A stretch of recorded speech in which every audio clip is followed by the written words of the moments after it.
montage of the buds and bodacious babes, because WCW is cruising through the party down on the Gulf Coast. We're talking a sizzling slam fest, one huge scene, a mega rager. It's totally beaching. WCW Beach Blast. Beat the Heat live. Saturday, June 20th. Be there, only on pay-per-view. Call your local cable operator. Certainly, we all feel that you have to be down right now. Are you down? Absolutely not, Tony. As a matter of fact, right now I probably feel more determined than I ever have. Okay, let's take a look at the match. You're going up against a man 450 pounds. You know it's going to be a fight for the world heavyweight title. What was your game plan going in? Well, I knew it had to be completely different against a guy like this, 200-pound difference like you were talking about, than anybody else that I'd ever faced before. And I knew that the first 10 minutes of that match were more crucial minutes than I'd ever had in any match that I've ever had in my whole wrestling career. And I knew if I could just outlast him that first 10 minutes, that I'd probably survive it and come out ahead. Tony, I'm a professional, and I'm a professional for World Championship Wrestling. And that match against Cactus Jack, I was geared for. I was geared and ready for that match.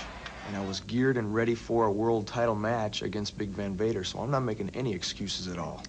And then Tony, I remember a couple of wild swings there. I was going for the home run hit right there. I knew if I didn't connect on one of them that probably would be it. And that big last right that I took, the big home run, didn't connect. And really, I don't remember what happened after that. But still, the entire end of the match has to be painful for you to think about that. Tony, it's not painful. Believe me, it is not painful at all. As a matter of fact, painful is being put into a corner. Painful is not knowing what to do the next time you're against Big Van Vader. But I'm not. There's no pain involved because I know what I have to do. And I have one last thing to say.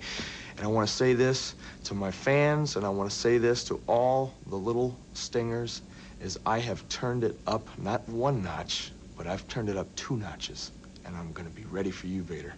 Well, I think Sting is looking forward to the rematch, Big Van Vader. What is your opinion of the rematch? Sting, are you listening, Sting? How does it feel? I told you I was going to take you to the School of Pain. Well, you went through the school, and you passed with flying colors. I told you I was going to take your most prized possession, and you're looking at it, brother, right here in living color. And now you want a rematch? You want one more piece of Vader? Well, you got him, all 448 pounds of him. But let me make this perfectly clear. You got one shot, one rematch, and then it's over. And then you'll have nothing left, because next time I'm going to take your pride. All right, Harley Race, a lot of people talking about also signing contracts to come after Big Van Vader. What are your thoughts about that? We don't care if it's Rick Rude, Rick Steamboat, Doc, Gordy, the Steiners, Dustin Rhodes, or Ricky Steamboat. Bring them on. All the top contenders want a piece of Big Van Vader. What a rematch it will be, Sting and Vader. And we'll be back on TBS after this.